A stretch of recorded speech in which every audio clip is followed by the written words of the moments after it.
Hello, everybody. Welcome to the I Love Seaville show with Jerry Miller and Judah Whitcower. It's good to be talking to you guys today. I'm getting all of the streams up and running. I hope you're doing well. Hope you're having a beautiful day. I hear it's going to be 70 degrees. I hope I get to go out and see it. What would you do on a 70-degree day? Play with Liza. Yeah, She's a good dog. she is a sweetheart. Let's see.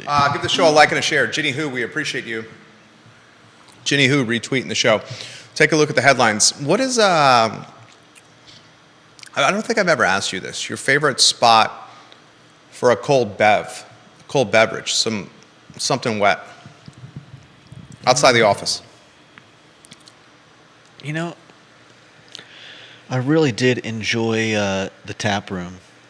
Draft tap room. It was. Why'd you enjoy it? It was just nice to be able to, you didn't have to get a full beer of, every time you wanted to try something, you just grab a new glass, put your card up, and you got like as much as you want or don't want. You can try 10 beers, or you could drink 5 of the same beers that you like. And it was just, I appreciated that. I liked having the Variety? The variety, You're a ale selections. man, right? I Brown ale? I like sour beers. I like brown ales. I like darker ales. And if you've never had a lager with a pickleback, A lager with I've never had that. you're missing Carol out. Thorpe, welcome to the show. They're actually really good, and it can turn a mediocre or not so good beer into a really good, really well tasting beer. I may start with the pickleback. What exactly is the pickleback? I like a beverage or two. I don't think I've had that. Give it a like, give it a share anywhere you are watching. Like the show, share the show. Whatever platform you're watching, we're going to get rocking and rolling here on the program, on a show that is live on all social channels. On the network. Andrew, welcome to the program. Thank you kindly for watching on Twitter. We can rock and roll there, J-Dubs, when you're ready. Quiet on the set.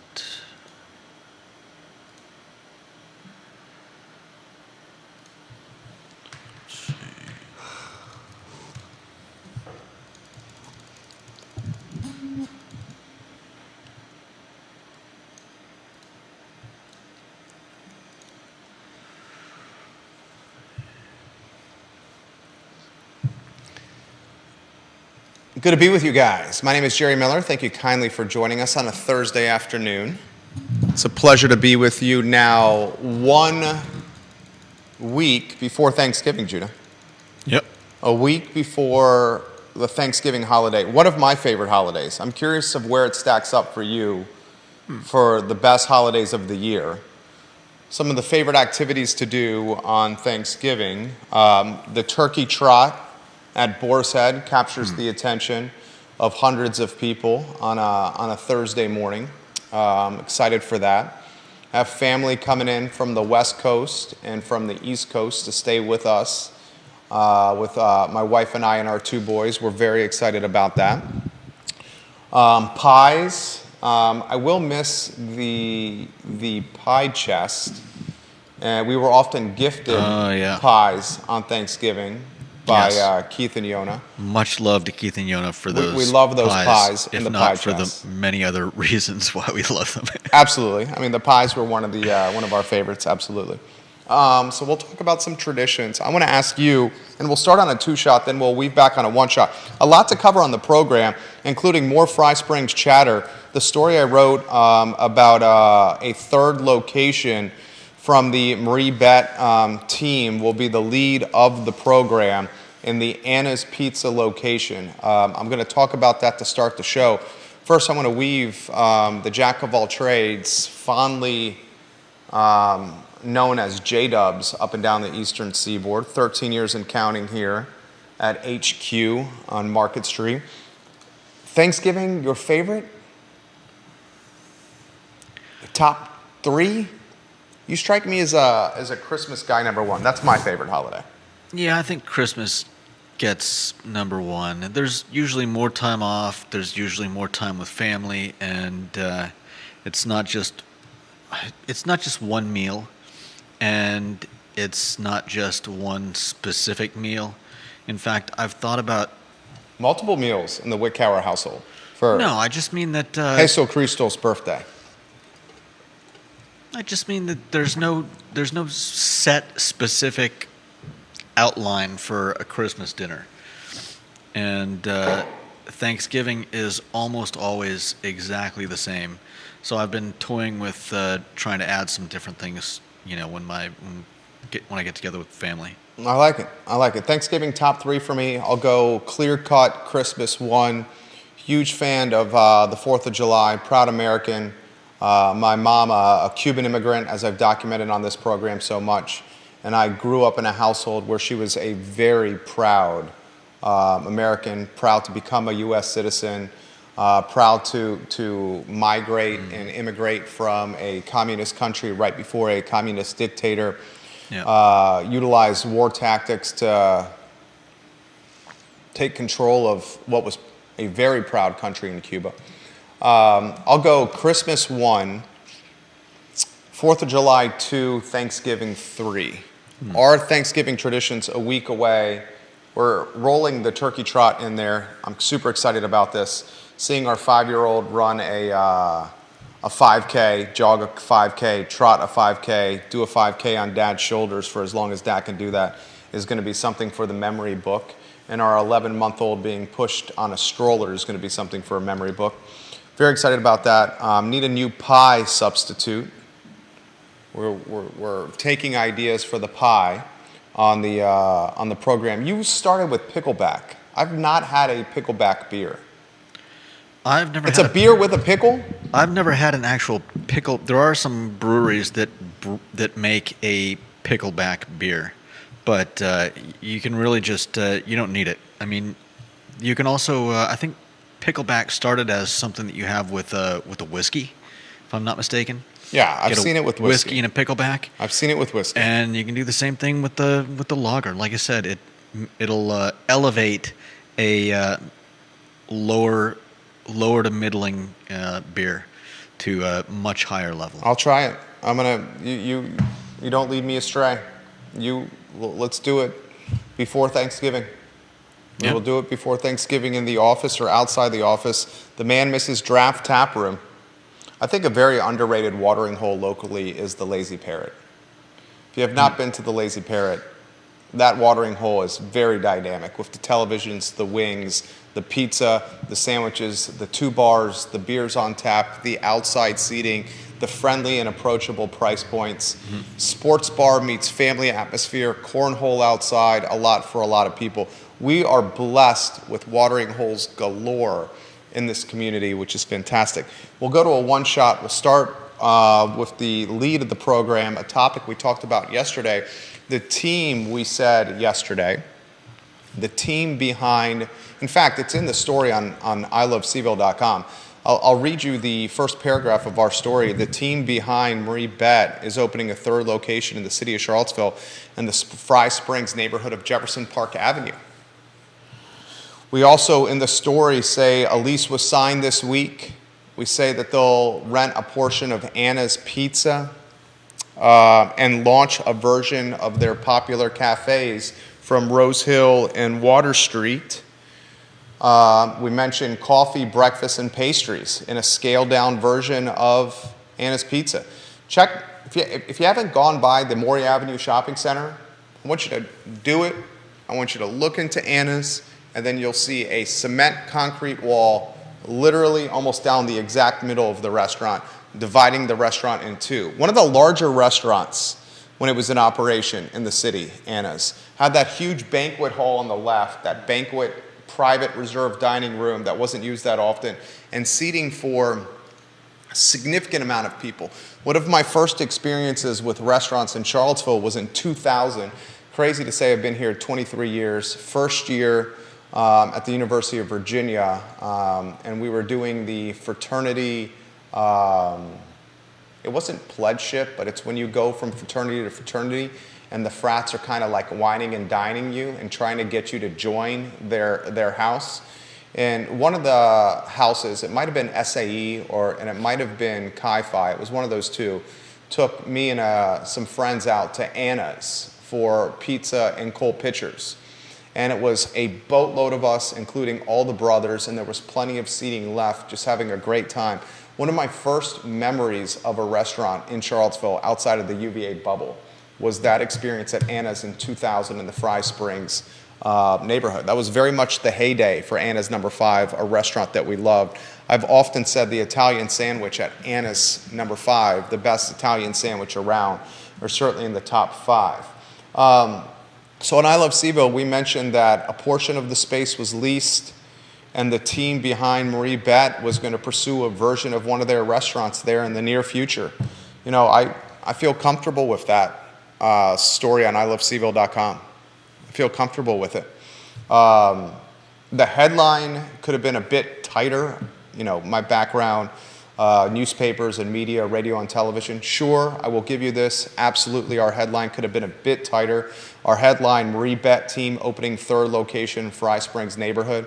Maybe we with retrospect, say Marie Bett team opening a version of their restaurant in Fry Springs neighborhood, or a new concept in the Fry Springs neighborhood. But what's in that story with the 3rd spot, renting a portion of Anna's, a version of their popular cafes, the breakfast, coffee, pastry, you know, good to go. Good to go.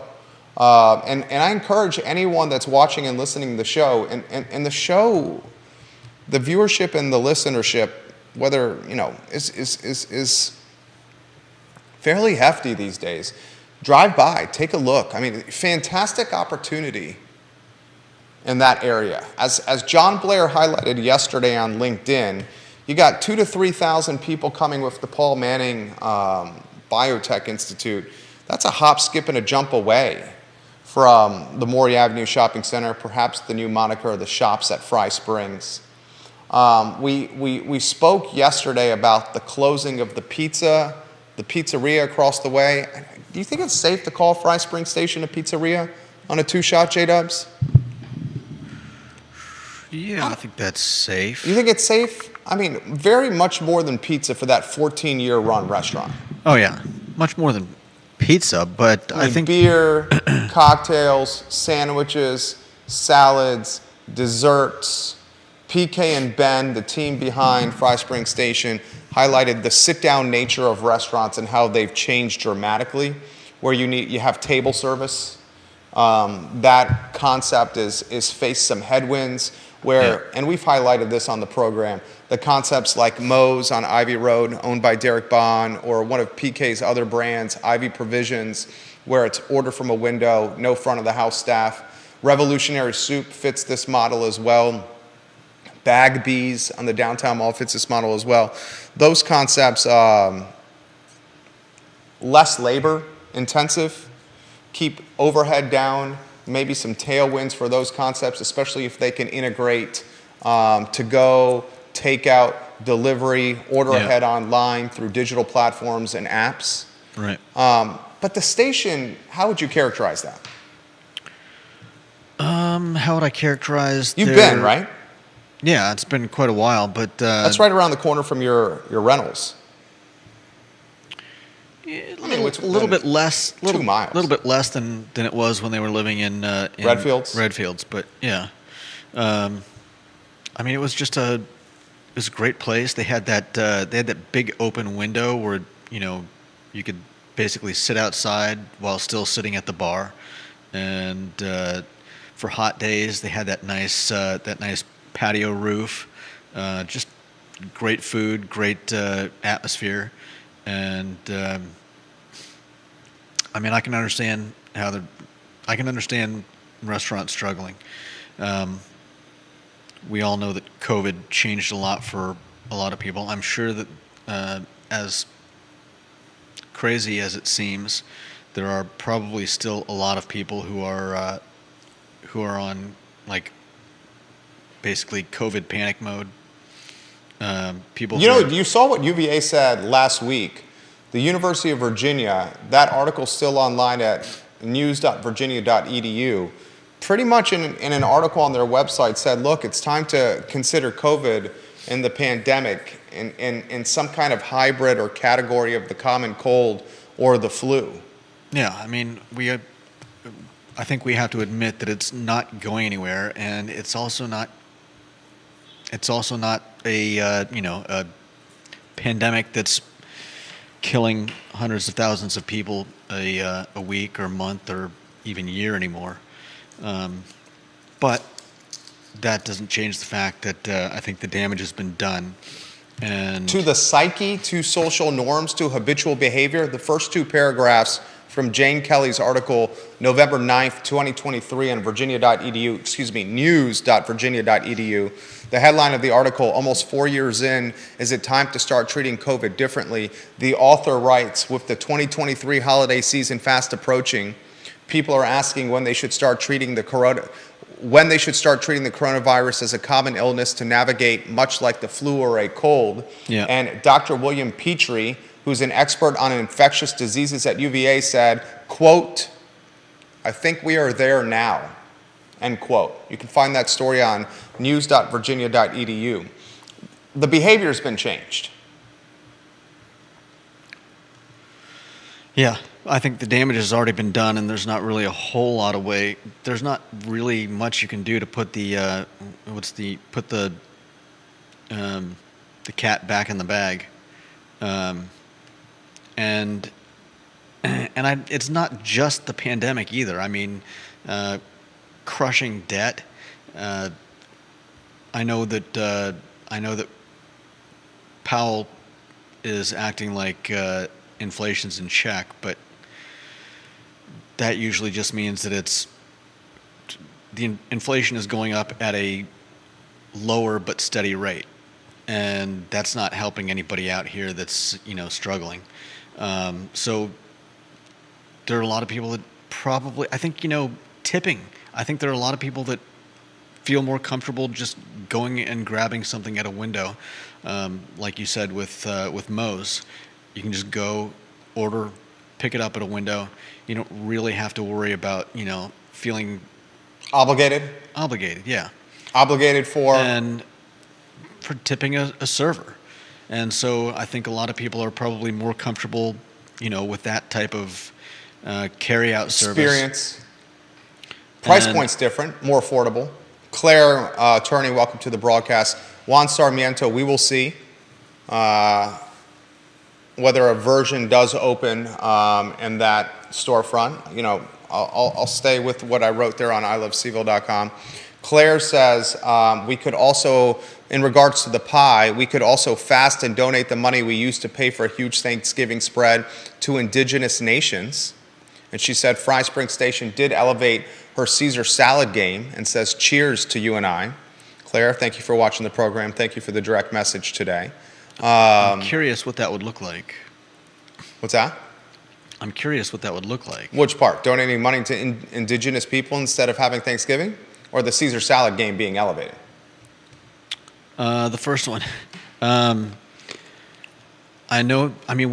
sure you've seen I'm sure you've seen some of the signs, especially coming up. Coming up High Street from when you turn onto High Street from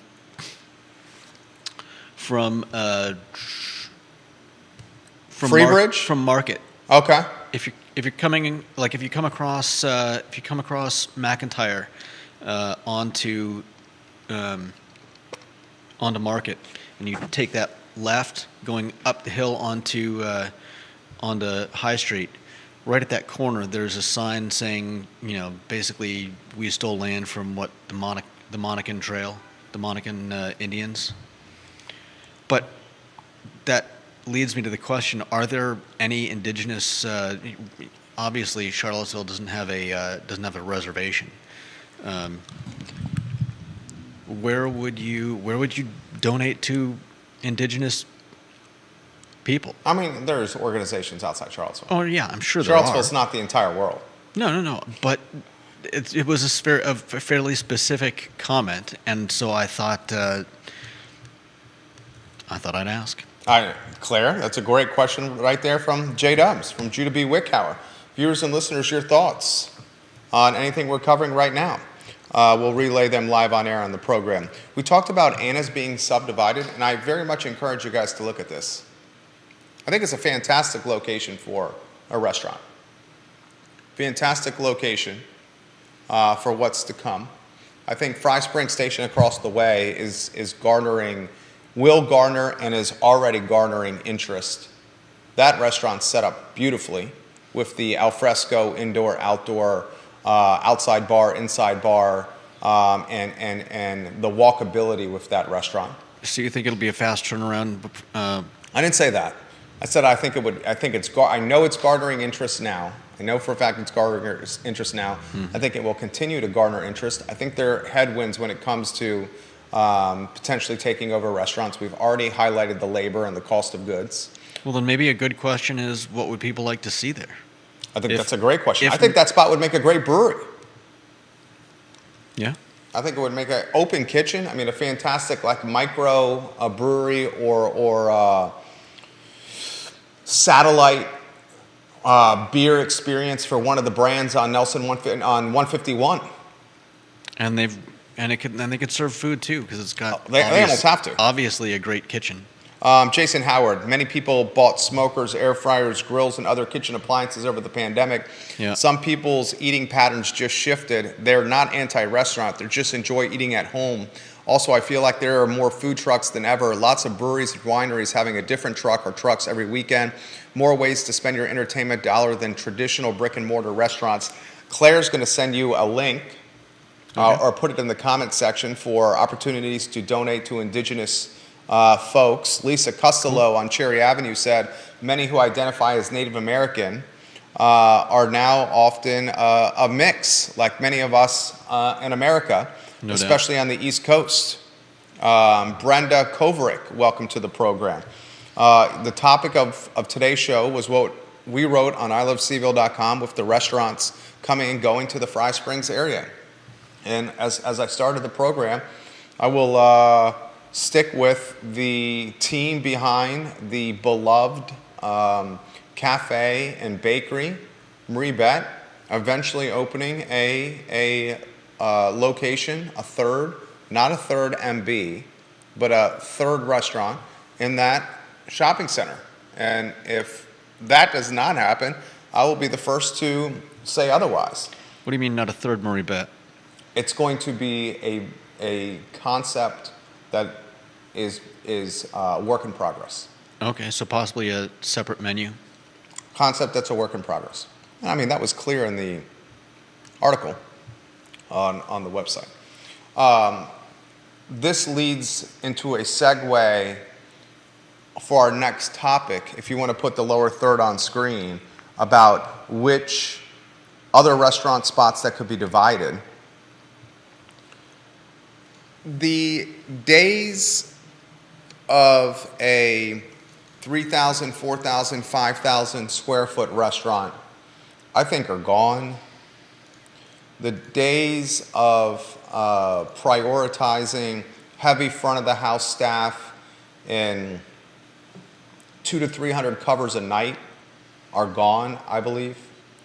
I think very niche restaurants will be doing that type of business, elevated, very refined, sophisticated, that can cover the cost of that kind of model with heavy price points. I don't think it's going to evaporate or disappear altogether. We will still potentially see some, tablecloth and cloth napkin and fine dining out there, but the levels right below that, the levels between window pickup or quick serve and fast casual, and fine dining, that's where you'll see some shrinkage or the most innovation have to happen. And I think the days of a 3,000, 4,000, 5,000, 6,000 square foot restaurant are behind us. Other restaurants that I see with subdivision potential, and we saw this with Wilson Ritchie with the Downtown Grill. Wilson purchased that building. That's the building where the Bevadero is currently housed, where Rockfish Beer is housed, and he's got office space on the second floor. Wilson, on the DL, has acquired a couple of marquee properties on the downtown mall. Not only that building, which I just referenced, but the Cafe Frank building, where his restaurant is located. But he was intelligent, and this is something we highlighted before the transition and the transaction was made, before he bought the building. We talked about during COVID on this show that the downtown grill space needed to be chopped up. And it was eventually chopped up into two different food and beverage, Bevadero's food and beverage, Rockfish straight beer, only beverage. But two different restaurants or F&B type concepts. I think you'll see the same for the Wild Wing Cafe building. I think you will see the same, you already saw it for the Anna's Pizza location. Go look at it. It's diced right down the middle. The two spots that are left, much more manageable from an overhead. You're charged on a price per square foot. I think the opportunity to do a F&B business that prioritizes digital apps, third-party delivery, takeout, order ahead in a small space, that is something that we need to follow. What Luce is doing out of that window on the downtown mall, have you been there yet? I've just walked by it. The Luce concept is brilliant. I wanted something like that. But you should try it this week. I should. After work. Get some pasta to go. Yeah. Seriously, I think you would love it. And I think you'd have food for the next day. Oh, yeah. I really do. We had something like that in Old Port, Maine, decades ago.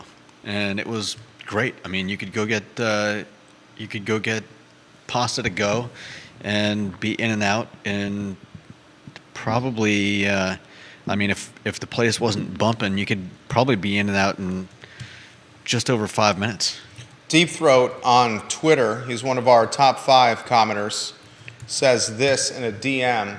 It sounds like your view, Jerry and Judah, of the restaurant business is like what is happening with office space. Super sexy Class A office space is holding up well. Small service office space, we're in the executive office space game. This is what we do professionally, is also doing well.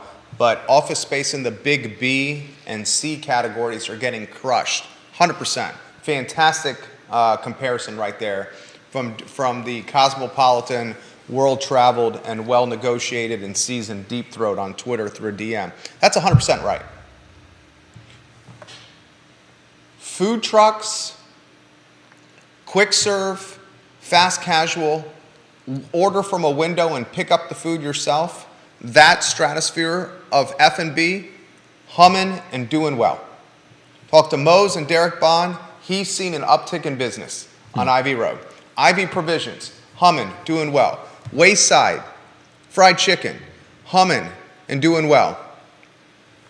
The top stratosphere of restaurants, table service, the experience, fine dining, heavy front of the house staff.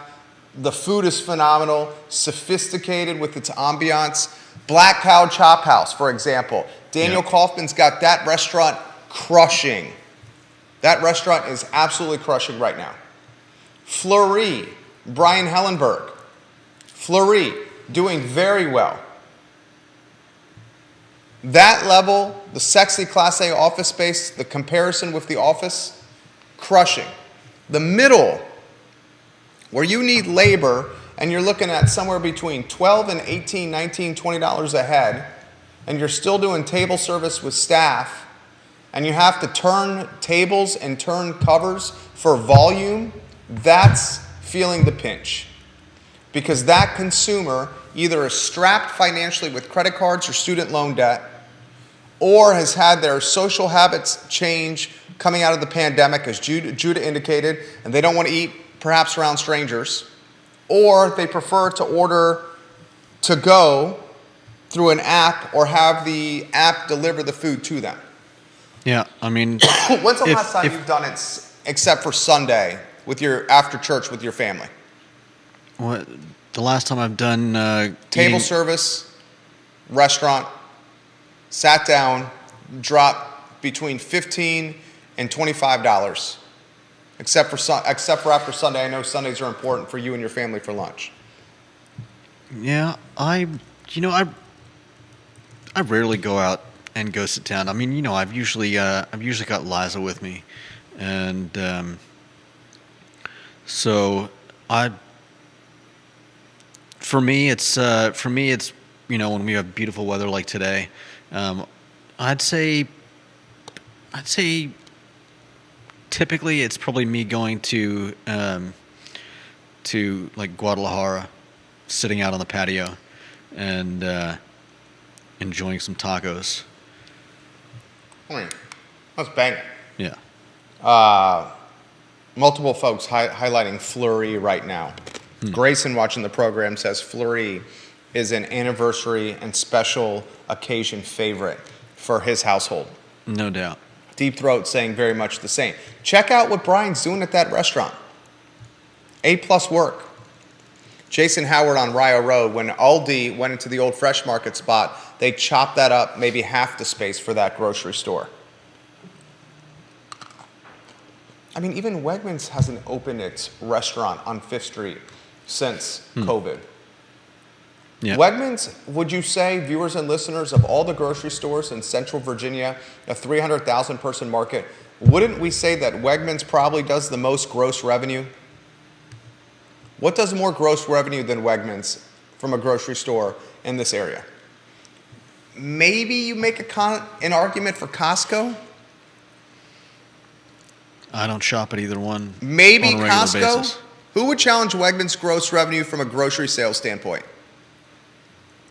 Maybe Costco because of the cost of bulk purchasing. Are you talking about a singular spot? I'm talking an individual goes into the grocery store, spends money at the grocery, puts stuff in a cart, and leaves and checks out the monetary amount per shopper. It's either Costco or Wegmans. Wegmans has got obscene foot traffic, right? Obscene foot traffic, and still they haven't chosen to open that restaurant and their grocery store. It's a hodgepodge of storage and a meeting place for their employee and their employees and their staff. If you look through those curtains when you go through Wegmans, it's often very cluttered and messy looking. It's almost turned into like a proverbial break room. Let's go to LinkedIn. John Blair says, there is not a bowl concept restaurant in that area. My guess is that such a restaurant would do very, very well. By the way, per 23andMe, I am 4% Native American. Interesting. Very interesting there, John Blair. I mentioned this live on air. Thank you for watching the program. I mean, seriously, take a look at, have you been to Wegmans recently? Not in quite a while. Gosh, you are very much an anomaly, my friend. I respect that about you. It's on the other side of. You don't frequent a It's on the very other beloved grocery store, and not many. I'd have to drive across town, like all the way across town. You did see Wawa gas price recently, right? Wawa and Pantops below $3 a gallon. $2.99. Nice. Gas is dropping. The last time I was there, I think it was just over $3, and I was like, "Hey, that's I pretty think nice." the cheapest. Lauren Keswick says Costco. Claire, watching the program, says, in my experience, it's often possible to check out who has historically occupied your area, find groups of those folks with an online presence, and then link up with nonprofits they may be operating. She says, Jerry and Judah, I'm not saying everyone has to fast or use their money this way, but it is always an opportunity to consider. Respect. I respect that. Definitely. Sincerely respect that. Appreciate you putting that on our radar. I've got 8 to 10 people saying it's Costco. Bill McChesney is saying we shop Kroger for the fuel points and we spend a boatload at Sam's. Most affordable stretch of gas in Charlottesville or Albemarle County Is it the stretch of stations on Route 29 or the stretch of stations on Pantops? The Pantops stretch of gas has 2 offerings under $3 a gallon. Route 29, if you use the Kroger points or the Costco rewards or some Exxon rewards, you may be able to get less than that. But those 2 stretches have got to be the most affordable stretches for fuel per gallon because of the competition. Wawa's got to be Wawa's $2.99 on Pantops. probably the most affordable, and for all the years that what was it, Speedway now, whatever it was, I can't even remember what it was before. Speedway, is the Speedway still there? For all the years that Speedway was right next to, what is it, a Mobil? That's a Tiger Fuel with the Wendy's in it on Pantops. They never had a problem, but they took the tanks out. Not what, 4 or 5 months after Wawa came in, Speedway got rid of their tanks.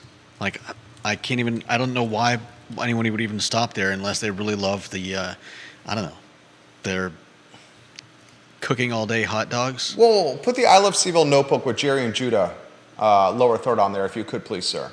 Thank you kindly. Why did you go to the Speedway? Strictly for the gas? That's the gas station on the base of Free Bridge, the bottom of Pantops. Their tanks now removed. Judah making a direct correlation to Wawa competition, yanking the tanks, creating so much competition that the tanks were removed from the Speedway. The Exxon he references next to the Wawa on Pantops, where a Wendy's is located inside. Yeah. That's a Tiger Fuel market, Tiger Fuel.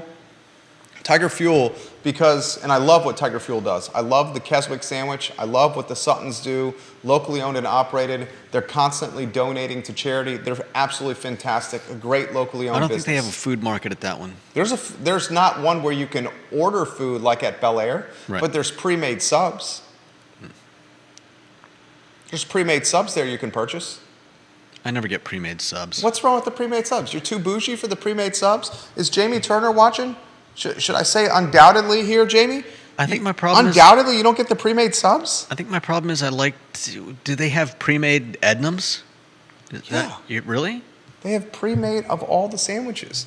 Wrapped in cellophane in kind of like a cool tank, like a al fresco fridge, if you may. Made usually the day of.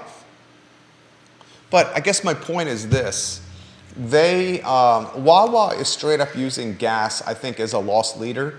Because I'm sure they probably are. Loss leader, they're getting people in there to buy the F&B. The F&B, the lottery, the beer, is it MTO at Wawa or is it made to order sheets?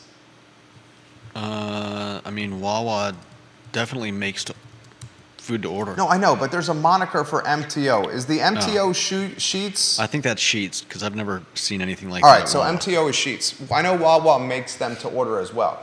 Their cash money, their margin is when you go inside and you're dropping ducats on the Lotto, on the Cigs, on the lung butter sticks, on the 12-ounce curls, genuinely and the subs. good stuff, though. The subs are good. The subs cannot compare to what Tiger Fuel's doing. No, they're not that. The delicious French baguette with the crunchy cracker outside and the soft bready inside on a Keswick or any of those subs, the Suttons have got that down. I don't really like that bread. You don't like the French baguette? The French baguette holds itself. I feel like I'm a caveman, like ripping into a haunch of a woolly mammoth. Jeez It's like Louise. trying to rip off a bite from those sandwiches is a chore. Hey, thank you, Claire. Thank you, Agnes Arrington, MTO is sheets. Thank you, Claire. Aaron King says cheap smokes at Wawa as well. You feel like you're a caveman chewing into the crunchy, crackery outer layer French baguette with the soft, buttery inside layer? That French baguette is one of the best sandwich outer shells on a sub or a sandwich in the market. Yeah, but you've never had. What challenges that? And don't tell me the sub at Wawa. I was gonna say the the sub that that Scott ordered to be delivered from Maine. That is Scott Aaronworth, World- Virginia Beach, watching the world program. class, He sent us some stuff. top notch, Pretty damn good. AAA bread. If I could have that for every sandwich, I probably would. What's the best sandwich bread in the market? In this market? Viewers and I don't listeners. know. Here's some background on Speedway. Deep Throat, you know so much about so many things, dude. He's got some background on the Speedway for us. Are you ready for this? How much do you read a day, Deep Throat? Seriously. Like, I read a lot. Obviously, for the show, I'm reading a lot, talking to a lot of people. How much do you read a day? Hours. He says, here's some color on the Speedway. Here's some background. They used to be owned by Marathon, which is a petroleum company. Marathon divested it in 2021, if I remember correctly. Perhaps less emphasis on fuel under the new ownership. The new ownership is the same owner as 7-Eleven. There you go. There you go. And he says, I read for a living. That's what finance is. He's reading constantly. Nice. There you go. You need to come on the program. Come on the show. Let's go to Ginny Who on Twitter. Andrew watching on Twitter. Thank you, Andrew, for watching the program on Twitter. Glorioski watching the program on Twitter. Thank you kindly for watching. Ginny Who says, with fuel points, we usually have $1 off per gallon at Kroger. That's impressive. She says, years ago, I bought a pre-made sub at the market at Mill Creek. I bit into it to find a full-size permanent marker inside. Ooh. Needless to say, that was the last pre-made nasty. sub I will have, or will ever purchase. I will stand up for the pre-made subs. That's an anomaly. I appreciate you sharing that It is perspective. an anomaly. I've had many I don't a really pre-made like sub that were pre-made very subs either. If I'm in a hurry and I'm really hungry, I might try one, especially in an airport where everything is going to cost an arm and a leg anyways. I'm not doubting you. I would much rather go to the counter and have the sub made right there. Yeah. That certainly beats the pre-made sub. No one's doubting that. But sometimes the pre-made sub fills a need. It fills a niche. I will say the cheesesteak or the steak and cheese from Fabio's on East High Street is one of the best subs out there. They've got a lot of good subs there. Oh, they no do. doubt. I think I've had I think the most recent I got there was the Italian, which was really good. But I've had the others as well, and Juan Sarmiento says the Martin's potato roll is, for his money, the best bread for any sandwich possible. It's hard to argue against the Martins. That is great bread. That is damn good bread. It's hard to argue against the Martins. No doubt. Jason Howard, Wegmans pre-made sandwiches are great. I like the Euro, lettuce, tomato, prosciutto, cheese, pesto mayo on a fresh French bread.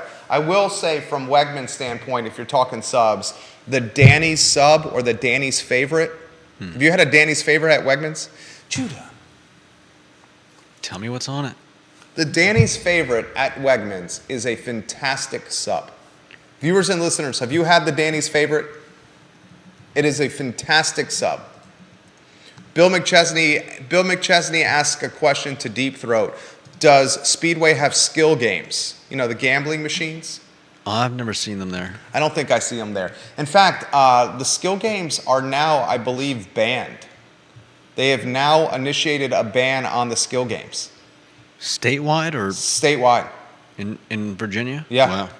The skill games were a relief effort during COVID to generate taxable revenue Yeah. during the pandemic, incremental new form of taxes. Now with the pandemic behind us, they have been banned. Take a look. Ethan Long, Jason Howard, welcome to the program. Thank you kindly for watching the show. The Italian sub at Anna's, it all circles back to Anna's. The Italian sub at Anna's, when they were making that sub, was my favorite sub in town. Ivy Provisions circles back to PK. Ivy Provisions has got some damn good subs. If you had the cheesesteak sub at Riverside Lunch, have you had that? I have a hard You've time not getting. had the I have a hard time getting anything other than a cheeseburger when I go there. I mean, come on. It's like Someone, anyone, direct message Judah, take him out on the town. Please. The cheese, you would love it. feed me. You love food. Yeah. You have a obscenely fantastic and impressive metabolism. Well, Oh, come on. Stand up for your admirers over there. You're a lean, mean fight machine. And if you want to see this man climb anything, like a hill or a rock or a mountain, or get on top of a desk to change a light bulb, he's got the balance of a billy goat. Will you climb on a desk? Are you on the studio I camera? don't know if that's still true, though. Are you on the studio camera? Oh, you're on your one shot? Studio camera? No, I want to be on the studio camera. Climb the desk and show him your balance. Climb the desk? You don't have to if you don't I'm want not to. going to climb the desk. All right, well, you have the balance of a billy goat. Jeez, I'm looking at the two shot. It's just your maroon sweater on the. I like it. I like it. I like it a lot right there, J-Dubs. All right, let's go to the next headline. Natalie Ostrin. Put the Natalie Ostrin headline on screen if you could.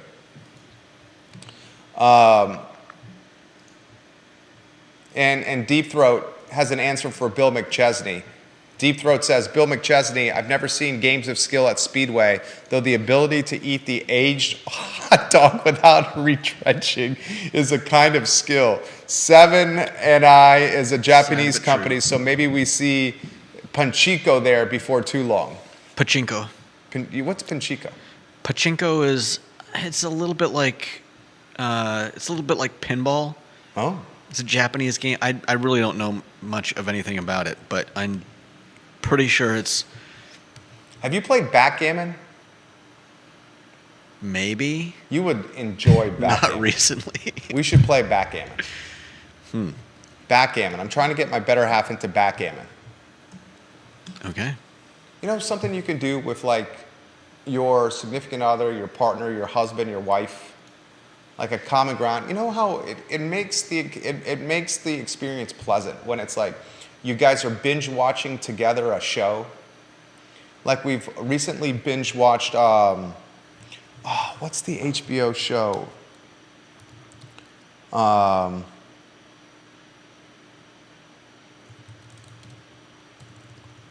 Oh my gosh, I can't believe we're drawing a blank on this. Jerry draws a blank. See, it doesn't just happen to me. I know. It's rare that it happens. Gilded Age. Gilded The Age. Gilded Age on HBO Max. If you have HBO Max access, watch The Gilded Age. It is excellent. It is an excellent show about Manhattan in the late 1800s. You guys very much would like that. The mayor of McIntyre says the best sub in the county is the corner store in North Garden. Dude, Bill McChesney, that is one of your best comments yet. Have you been to the corner store in North Garden? It's at the Crossroads store. Oh yeah, You've been there. yeah. Not recently, but I've been there. The gas station. Mm-hmm. You know what I'm talking about. Yeah, didn't they across have, like- from Pippin Hill. Didn't they have like a big like fudge section? Oh yeah. Yeah. There you go. You've been there. Yeah, Nice. I've been there. Nice. They also had a deer head, and A deer head?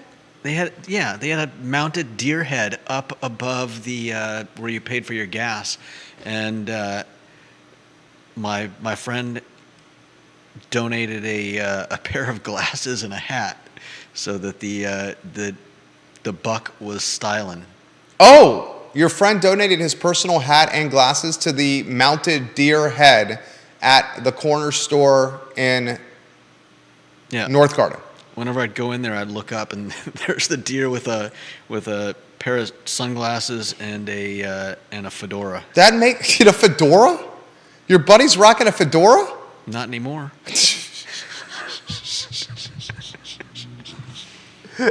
Could he pull the fedora off? That's not an easy hat to pull off. People are tuning into the program and seeing Counselor Natalie Ostrin making impact already, and we're talking about fedoras over here. Yeah. I think Natalie Ostrin can pull off a fedora. We're going to get to Natalie here in a matter of moments. Her Sure she term could. starts on January 1. But what you're talking about makes me nostalgic of Jack Brown's. And in Jack Brown's, routinely you will see women's underwear hanging from the ceiling as patrons have donated their brasiers to the aesthetic of Jack Brown's. I've seen a handful of customers and or friends remove their bras and put them on hanging from the ceiling of Jack Brown's on the downtown mall. How did they hang them from the ceiling? There's like, what do you call the Hooks? stuff? What do you call the stuff that's not flair, not merch, aesthetic, design, decoration, hanging from Jack Brown's, and you will literally go in there, you'll see bras. You literally, the places this show goes. I'm still curious how they hang them there. They throw them up and they hang from what's hanging from the ceiling. So they've got a bunch of hooks? They got stuff on the ceiling. Like it's like a motley crew of decoration and design in there. All right. That's what is their aesthetic. Yeah. I have been there. I think you would very much like that. Marquise Johnson, you're 100%. Thank you for holding me accountable, Marquise Johnson. Counselor-elect, to be correct. You're 100% right. Her term starts on January 1, Marquise Johnson. Always welcome you are, Marquise Johnson, on this program. You know I sincerely mean that, sir. You know I sincerely mean that. He and I used to work together in the television business, Marquise Johnson and I, right down the street. I was going to go on the Crossroads store, and then I'm going to go to Natalie Ostrin. Natalie Ostrin speaking before the Planning Commission meeting. Natalie Ostrin, this is what I think we can expect from Natalie Ostrin. She is one of the youngest counselors we have had in a very long time. Michael Payne is pretty young too. Michael Payne is who Judah Wickower thinks is going to be elected for nominated mayor. I guess he would be elected. The 5 counselors pick who the mayor is, vote. So technically that's an election, nomination election. When do you think Michael Payne was born? When do I think Michael? Let's see. I would say. Do you want me to asking put an over-under on there for you? You're asking what year? Do you want me to put an over-under for you of his age?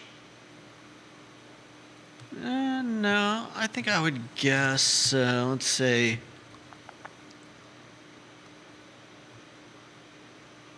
oh man, I think, I mean, come on, it's a talk show here. You gotta, I know. I'm gotta doing talk here. I'm doing big number math in my head. Big number math here. Viewers and listeners, how old do you think Michael Payne is? I have the exact answer in front of me. If I put the over or under at 31 years old, would you take the over or under for Michael Payne? I'd take the over. You would take the over on 31? Yeah. Michael Payne is exactly 31 years old. He's 31 years old. September 23, 1992 is his birthday. He's 31 years old. Remember, he served on council in 2020. So Michael Payne, when voted to council for the first time, when he first served on council for the first time, was 27 years old. His first term, first day, 27 years old. Natalie Ostrin, I do not have her age. Her first day is January 1. Is Natalie over or under the 27 that Michael Payne was on his first day of council? What do you think? I'm going to say over on that as well. Generally, you want to go younger when it comes to... Viewers and listeners, someone get me her age. Deep Throat, this is right up your alley. You don't even know the answer. You know the answer? No, I said you don't even know the answer. No, I don't know. Deep Throat says she's in her 30s. So Michael Payne, his first day on council during his first term, he starts his second term on January 1, 27 on his first day in 2020. Ostrin is, according to Deep Throat, I don't think I've seen you wrong on this program yet when it's come to numbers. I'm going to read your first comment, not your second one, Deep Throat. She's in her 30s, he says. She's making already an impact on council, and she's not even on council. She's speaking before the Planning Commission. In the Planning Commission meeting this past Tuesday night, Natalie Ostrin went to essentially war against UVA when it came to that 242 apartment, On Ivy. 10-story, 130-foot building on Ivy. 10 stories, 130 feet, 242 apartments. Planning Commission greenlit it Tuesday night. Ostrin went to bat for this building, said we need more housing. That's going to create additional supply, which could create price stability, the supply and demand argument. Yeah. And she then shamed UVA in the process. And then she talked about writing letters to council and commission. And then she went on Twitter and explained her position. Nice. She is going to be a vocal, active, engaged, transparent councilwoman. She is going to utilize social media to discuss her positions. She will be unafraid to challenge the University of Virginia. Michael Payne is unafraid to do that. Mm-hmm. I'm curious to see what happens with Michael Payne and Natalie Ostrin as they potentially partner to push UVA into a payment in lieu of taxes position, a pilot. Yeah. Anyone who watches this program knows UVA buys a lot of real estate, removes it from the tax rolls, and shifts the burden onto us as homeowners or renters or taxpayers, property owners, car owners, business owners. Yeah. UVA makes the argument, look at what we're doing with our economy to drive revenue, which is a legitimate argument. Yeah. What? That's a legitimate argument. I'm not saying it's not legitimate. I'm just saying it's a legitimate argument, but that still doesn't absolve them of the tax burden they're foisting on the rest of us. Marquise Johnson, give me some more clarity here. Marquise Johnson challenging Deep Throat on Facebook here. What are you challenging Deep Throat specifically here? Marquise Johnson says she's against the projects you want to see here, Jerry. By projects, she means building. He means buildings. She's challenging you. He also says you don't like these buildings being built. No, I'm not switching my tune about that building, Marquise Johnson. I do not think a 10-story, 130-foot tall building with 242 apartments for housing for 600 people, built on barely over an acre on Ivy Road in the Truist Bank location, is a good project. The developers said literally in their proposals that very few people are going to drive that live in this building. I find that to be hogwash. I was having a conversation this morning with a realtor, and we talked about this project, and we both agreed that the folks that were going to be living in this building would most likely have a car. UVA students have cars. Have you guys seen some of the vehicles, some of the whips the University of Virginia students are driving around town? These are bougie cars. Very bougie cars. Marquise, I'm very willing to pass along your challenge of Deep Throat and the capacity that you are willing to challenge him. Juan Diego Wade, Bill McChesney says, I think Wade's the mayor. I think he's the mayor here. I guess my point on Ostrin, before I get onto some of these other topics, is I think we're going to see an extremely active and transparent and engaged councilwoman who relays to the community what she's thinking when it comes to policy and her votes. I think we're going to see it on social media. I think we're going to see her on Twitter. And I think we're going to see her incredibly pro-housing, incredibly pro-supply of housing, creating additional supply. I think we're going to see her challenging the University of Virginia. Mm-hmm. I think we're going to see her challenging the old guard, the OG. Deep Throat says this to Marquise Johnson. Let me point out something about that building, guys. Valerie Long said it will pay $900,000 a year in taxes. Assessments always a little below fair value, so call this a $100 million valuation. 30% of rent goes to expenses. That's a cap rate of 6% on the net. $3,750 a month per rent for those apartments. That's not cheap.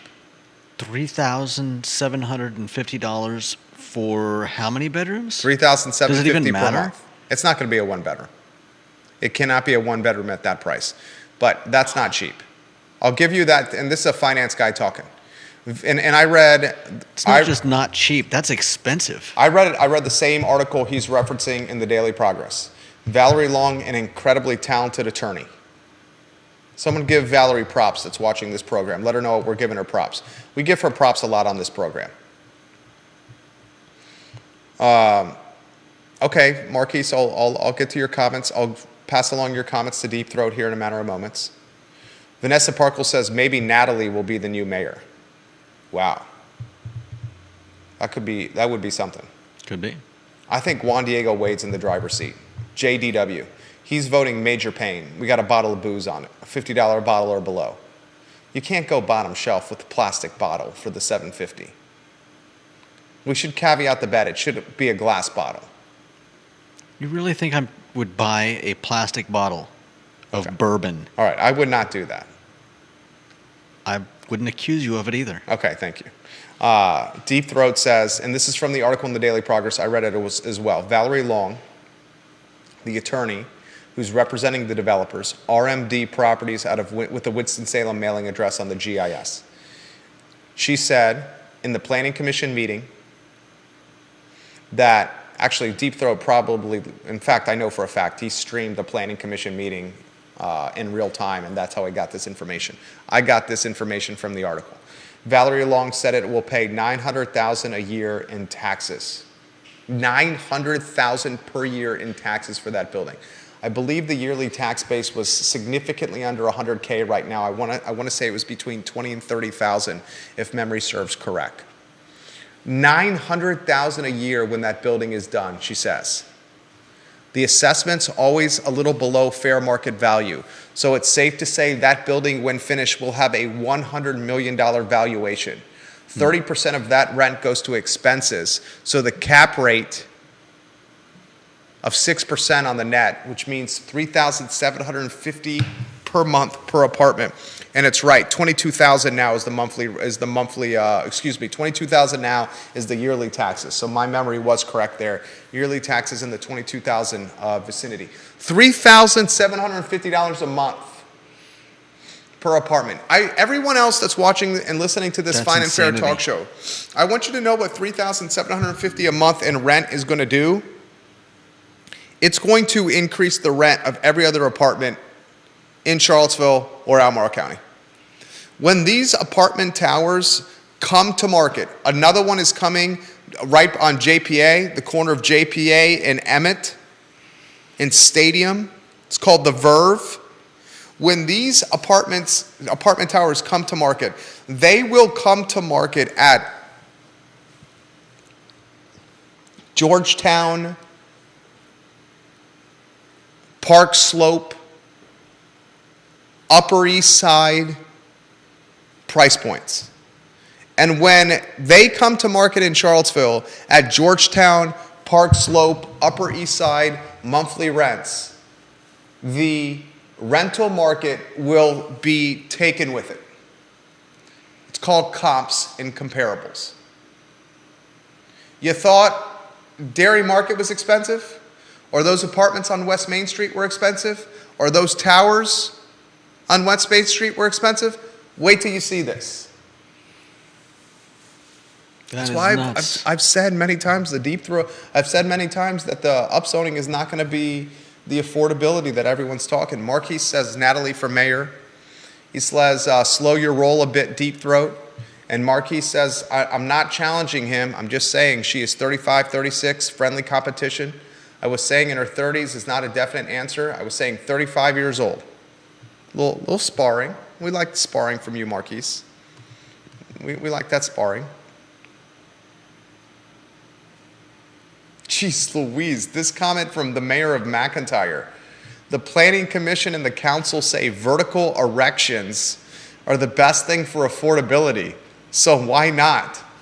He genuinely used the vertical erections comment when talking about housing. I did a triple take when reading that one. Judah gets a chuckle out of that. He's talking about apartment towers there. Apartment towers, you sicko. Oh, childish behavior. Oh, man. We never. We never. There's a little bit of boyish immaturity in every male. Us Whitcowers never really grow up. Same for the Millers. It has to be said. Same for the Millers. All right, a couple more topics, and then we'll close the program. Northrop Grumman. More information on the $200 million invested into Waynesboro, Judah. They're going to be fully staffed. If you want to put the first lower third about Northrop Grumman on, and then rotate it with the second. Northrop Grumman says it's going to be fully staffed in Waynesboro by 2028. 331 hires, an average salary of $94,000 per staff member at the Waynesboro headquarters. They will be fully staffed by 2028, 331 people, average salary, everyone in the headquarters, $94,000 with yearly bonuses and incremental raises. That is going to change the dynamic and landscape of not just Waynesboro, but the surrounding areas. Mark it down. The folks at the top end of this pay spectrum are not going to live in Waynesboro. They will mostly commute from somewhere in Crozet and drive across the mountain. Mark it down. Or those apartments that are going up on the corner of... That was good. Or the apartments on the Truist Bank site. Somebody's got it. I don't know anyone in Charlottesville that can afford them. That was funny, Judah. That was funny. That was absolutely very funny. I think you're on point with you. Vanessa Parkhill, the queen of Earlysville, says, I'm with you, Jerry, and my personal choice for mayor would be Juan Diego Wade. The mayor is a 2-year term. It's not a 4-year term. You do it for 2 years. I am in the mindset of making the mayor or voting the mayor someone who's already been there, as opposed to voting the mayor in the first meeting, someone who's never served on council. I think Natalie Oshrin would make a fantastic mayor, but perhaps she could be the mayor in the middle of her first term, like a Juan Diego Wade. We've got a bottle of bourbon on the line here. Judah's promised not a plastic bottle. Or Jim Beam. Bill McChesney says Viagra towers all over Ivy Road. Oh, Bill. 94 G's, the average salary for the Northrop Grumman 331 hires. This is the last item out of the notebook, and then we'll get to your comments. The University of Virginia gets more. Is that even enough to afford one of the apartments in at $3,750? Yeah. The $3,750, I would imagine the 3750 is a two-bedroom. Deep Throat, the 3750 you would say is a two-bedroom, right? The 3750 I would not say is studio. What do you make of that one, Deep Throat? Because remember, there's still bloody expensive. There's 242 apartments, and they're saying it's going to be housing for 600 people at that Ivy Road location. So if you got 242 apartments and you got housing for 600 people, I mean... Yeah, it's 2s and 3s. Yeah, it's 2.5 people per apartment. So it's 2s and 3s. Maybe they have a few studios in there to maximize some margin, but it's 2s and 3s. All right, last item in the notebook, then we'll get to your comments, viewers and listeners. Newsweek ranks UVA Health University Medical Center, the UVA Medical Center, as Virginia's #1 hospital in its Best in State Hospitals 2024. This is one of a lengthy string of recent props for UVA Health from Newsweek and other organizations. #1 ranking for a hospital system in the Commonwealth of Virginia. Newsweek's rankings were based on several factors, including surveys of healthcare professionals, data from patient surveys, hospital quality metrics from the Federal Centers for Medicare and Medicaid Services. The UVA Health University Medical Center specialties were ranked among the best in the world in the publication's 2024 list. Best in the world. World's best specialized hospital. Among a field of tens of thousands of hospitals, neurosurgery in the world was 61, oncology was 185, cardiology 248, and all three specialties earned #1 ranks in Virginia. This is first props and kudos to UVA Health. Anyone working at UVA Health, the doctors, the nurses, the administrators, the staff, med techs, farm techs, pharmacists, anyone working there, dude, you guys are rock stars. You get serious props. But when world media publications continue to bestow rankings to the University of Virginia and Charlottesville and Albemarle and Central Virginia, last week Albemarle was the #1 wine region in the world. Yeah. Last week, Albemarle County wine enthusiast called the #1 wine region in the world Albemarle County. This week, Newsweek is calling UVA Health #1 in Virginia by far and one of the best in the world. This has an impact on population. My parents, they chose to move from our home in Williamsburg to where they are now, in part because of a hospital system. You hear that? Because of a hospital system. Bananas. Congratulations, University of Virginia. Anything you want to add?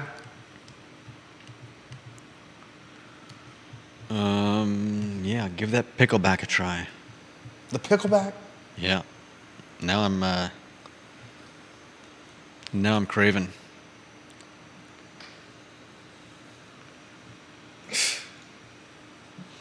All right, that's the Thursday edition of the show. Thank you kindly for joining us. We very much enjoy connecting with you guys through the I Love Seaville Network. For Judah, I'm Jerry, and this is the Thursday edition of the program. We'll see you tomorrow, guys, at 12:30.